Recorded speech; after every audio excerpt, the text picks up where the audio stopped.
Hello, my name is Max, and today I'll be looking at Jacques Tati's 1967 classic, Playtime. Table 6.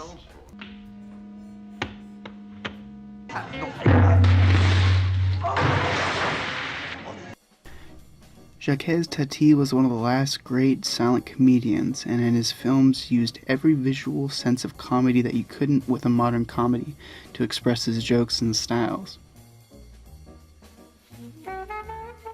Jacques Tati came from the vaudeville world of clowns and acrobats, where he was trained as a mime artist, an art form based on exaggeration, which was key to his films not only in his acting, but in his use of hair and costume, props,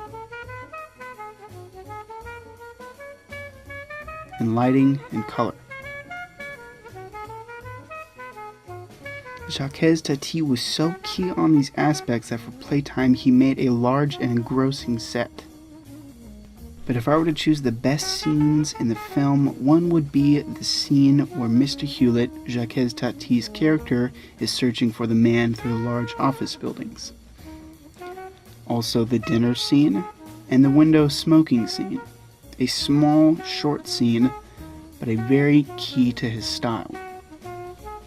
I will start with the window scene since it's short and the most clever.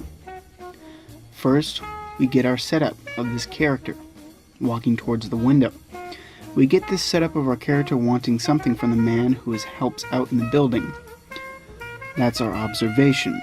But the camera and placement of the character changes our expectation of the scene. Pretty clever, huh? The lighting in the scene had to be perfect, and the placement of the characters to get that effect without having the shadow of the camera or the characters reflect off the window was pretty damn impressive. Now, that scene could have been done many different ways and could have been taken many different ways, but Jacques Tati was key on using his camera and his characters to get that effect for the gag. The next scene comes from the first act of the film with Mr. Hewlett, Tati's character, looking for a certain man in a large office building, a specifically made set that was made for this film. This wasn't just some office space in France that they found. This was choreographed to look this way. The black and white tones add to this scene. Usually when I think of an office space, I don't think anything interesting is going on, so why should the colors? Where shots of engrossing color take control of the frame, grabbing your eye and putting focus where focus is needed.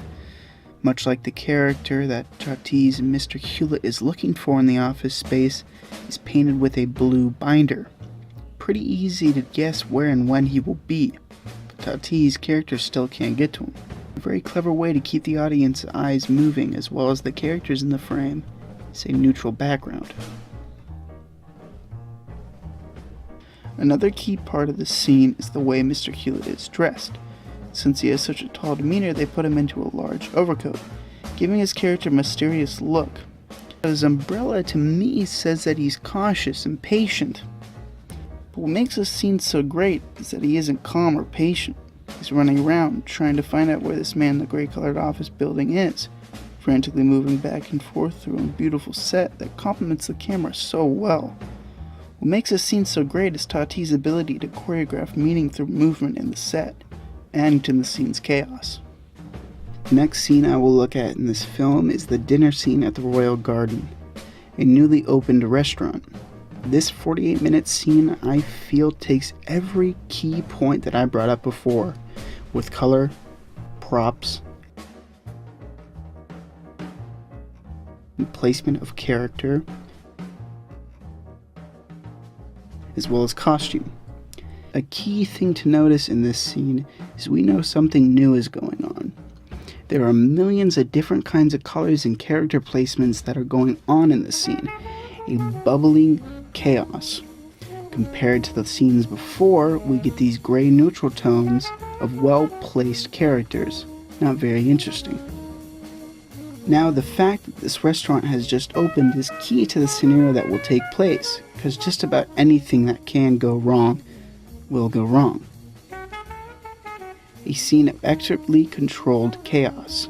What makes this scene so great is that there is this Where's Waldo-like aesthetic that Tati uses through costumes and props and placements of characters, being filled with this joyful gag after gag, and he flows so perfectly through each one with placements of character.